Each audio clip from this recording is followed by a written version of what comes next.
Hello, welcome to the interview here on France 24. Well, Nelson Mandela once said, "I dream of an Africa that is at peace with itself." Now, half a century after many of Africa's colonies became independent, peace does remain an elusive goal across much of the world's second biggest continent. But democracy is on the march. More and more countries are seeking peaceful transfers of power at the ballot box. And yet against that backdrop, we still have terrorism, piracy, famine, tribal warfare, very much a looming threat across broad swaths of the African continent. Now, my guest today, William Fitzgerald, welcome to the show. Thank you very much.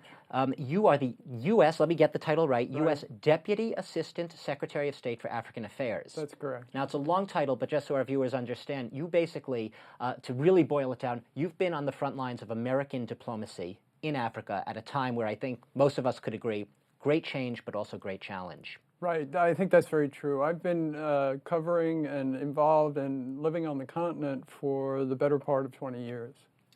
So it's fair to say you know Africa well. I'd like to begin with one of its toughest issues right now, Libya. It's free of Gaddafi. Right. He's gone. But it's no secret that the weapons are spilling over borders. There are fears, at least, that it will spill over borders into the hands of groups that are based in some very poor, very fragile countries, notably countries Niger, Chad, Mali. This must pose an enormous challenge for U.S. diplomacy. Hillary Clinton was recently there, and she spoke to this issue. Well, I think you're absolutely right. The flow of arms is very, very much of a concern, not only for Washington, but within the region itself. You have Gaddafi's stockpiles, which arguably are beginning to enter the sub-region in a big way. A great deal of concern. As Secretary Clinton noted, we are willing to provide financial resources. We work very closely with the countries of the Sahelian region, as you mentioned, Mauritania, Mali, Niger, first and foremost in their fight against AQIM, the rebel group, the terrorist group. That's Al-Qaeda in the Islamic Maghreb in the Northern Africa branch. That's correct. That's correct. Obviously, we're concerned if these weapons flow towards AQIM and to other groups.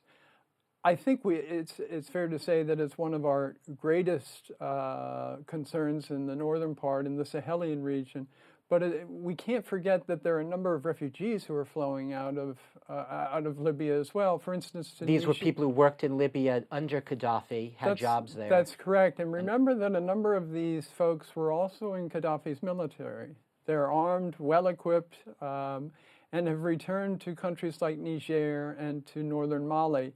For Niger to absorb, say, more than 100,000 refugees, and it's already a desperately poor country. For them to be able to absorb 100,000 people really, really stretches the social fabric of the country. I've heard estimates ranging upwards of 20,000 shoulder-fired anti-aircraft missiles, which are now essentially on the loose. We call them man-pads. And yes, obviously, sophisticated weaponry such as man-pads and other types of equipment are clearly pose a destabilizing balance to the security and the stability in the region. So what specifically is the U.S. doing? You say that, you're concerned about it. Hillary Clinton's spoken about it. I've heard that there's millions of dollars in aid going to these countries. How's it being used? What? Well, I think it's fair to say that we're working first and foremost together with these countries to patrol their borders, to make sure that these weapons don't enter into the hands of people like terrorists who are operating in the northern parts of these countries. I'm going to get to the more positive aspects in a moment, notably the democracy. No, we know it's not all negative, but I do need to remain. Sure. I want to ask you about the terrorist threat, because it's a major issue right now. And moving away from northern Africa, in the so-called Horn of Africa region, Somalia, there was a recent report in the Washington Post that the U.S. is actually building bases for drones in Somalia, in Ethiopia, in Djibouti, and in the Seychelles. First of all, can you sort of confirm those reports? And if so, what's the aim of this policy? No, I can't confirm those reports. I mean, what we've seen most recently is that the Shabab forces are on retreat. They've been pushed out by the Amazon forces. What I can tell you, Shabab in Somalia. This is a terrorist group. Is also affiliated with with the Al Qaeda network worldwide. What we have been doing, the U.S. has been doing, is providing political capacity building, material support to the TFG, the Transitional Federal Government in Somalia. But we've also been providing military equipment and training, military equipment in the most basic forms, uniforms, boots, communications equipment, to the AMISOM forces. That is the AU stabilization mission. The African Union mission. Right. Okay. And that is up and running inside of Mogadishu. You have the Burundians, you have the Ugandans, very shortly, conceivably, you'll have the Sierra Leoneans who've also said that they would contribute to the effort. But no drone. But as far as drones are concerned, I'm pushing the point because it's I significant see you for a lot. pushing the point. No, because it is a significant issue for a lot of people. The issue of drone attacks and whether it could create even a backlash, the perception. Well, to be perfectly honest with you, the State Department is focusing. What we see as so important is this AMISOM effort to provide support and to provide security and stability within Mogadishu. There's been a lot of intense fighting, and that's a concern in itself.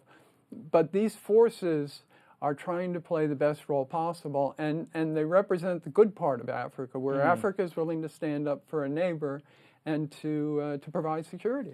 Now, the U.S. is also, it has troops right now deployed on the ground, I believe, trying to track down or help to track down the Lord's Resistance Army, the rebels in Uganda. Sure. I know it's not that many soldiers, it's 100, and the U.S. has been clear that they're not actually combating the rebels themselves. They're not combat troops, no. But it's still, it bears pointing out that it's the biggest U.S. deployment in Africa since Somalia, the fiasco in Somalia in '93. Well, yes, I understand why you're calling it a fiasco. I like to think of it, again, we were trying to do good, and unfortunately the groups there, again, remain in chaos. Remain in chaos. Let me talk about some positive things right now. Okay. The U.S. is trying to do right now. We recently saw a resolution to the standoff in Ivory Coast with Alassane Ouattara finally being able to assume the presidency after a long and bloody standoff with his predecessor, Laurent Gbagbo. U.S. wants to now get in on the ground there, I assume. You're see talking more about companies as far there. as business? Yeah. Business there. How are these efforts going? I mean, in sort of trying to get there, trying to ensure that the U.S. has a presence there. Well, to be perfectly honest with you, we've had a number of companies that have been operating in Cote d'Ivoire for a long time. I talk about Archer Daniels Midland, Cargill, the Mars Company. These are all obviously focused on the cocoa sector. But no, it's a very good point. We also have financial. Because France also wants to step up its. Very much so, and I think that's really a very good point that you're making. Is that it's competition. We don't mind American companies so long as there's a level playing field. We don't mind competition. We believe that the products that we provide are just as good, in fact, better than most of our competitors, so long as the playing field is level. We do have a number of companies working in the cocoa sector. What we're going to begin to see more and more is that Cote d'Ivoire is also an oil-rich country. It hasn't developed those resources enough. Well, it has, but it's relied on Russian and Canadian, and I think more and more, certainly is the Jubilee field, which is largely in the Ghanaian waters, in fact crosses the border into Ivorian waters. I think we're going to see the oil sector begin to increase. American companies are already involved. In Ghana, Cosmos is exploiting the Jubilee field. Chevron has recently signed a long-term agreement with the government of Liberia. We also have a small company, Hyperdynamics, which is working with the Guinean government. Again, an American firm. So American firms very much active in Ivory Coast and beyond. Yeah. We speak very much about China's ambitions on the African continent as well. And is there concern or a fear that in some respects America may be leaving an open field, so to speak, to Chinese interests? Because the Chinese are very much in there for business and business. Yeah. Business is business. Business is business. And again, if it's a level playing field, we have no problem competing with the Russians, competing with the French, competing with the Chinese even. I think, though, when we bring up China, there are concerns that somehow the Africans are being duped. And I really want to put that to rest. Listen, the Africans are very shrewd, and the African countries are not having the wool pulled over their eyes by the Chinese. Look at Zambia, the recent election of Michael Sata, who for a long time has criticized the Chinese for poor labor practices and also trying to push their own surplus population into China to take on some of these jobs. Time and time again, country after country, I talk with the Africans. The Africans aren't being duped. They absolutely insist that their day laborers are employed on these projects. Sure, the Chinese will bring in supervisors and engineers. I don't think that anyone objects to that.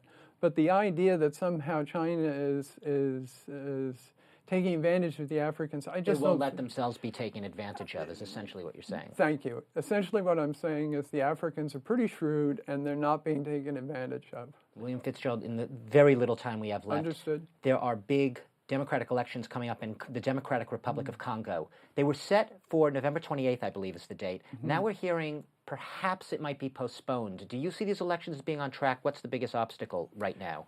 The biggest obstacle is obviously logistics.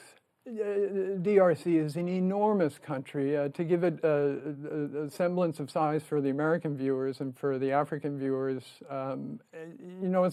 it's the size of basically the United States east of the Mississippi River. I think it would be very difficult for a state in the United States to be able to put elections together and the logistics and the ballots and the boxes in a size of territory that is so vast. So we may just see a slight delay, is what you're saying. As of I now, don't very know if there's briefly. going to be a delay. I certainly hope there's not going to be a delay. Unfortunately, we have to leave it That's there. We too have bad. other elections I know coming up, and we have so much really in flux right now in Africa, Right. and we could speak all day about it. Right. But you have a very complex plate of issues, and I thank you for discussing just a few of them with me today here on France 24. We've been listening to William Fitzgerald, the U.S. Deputy Assistant Secretary of State for African Affairs, on the interview at France 24.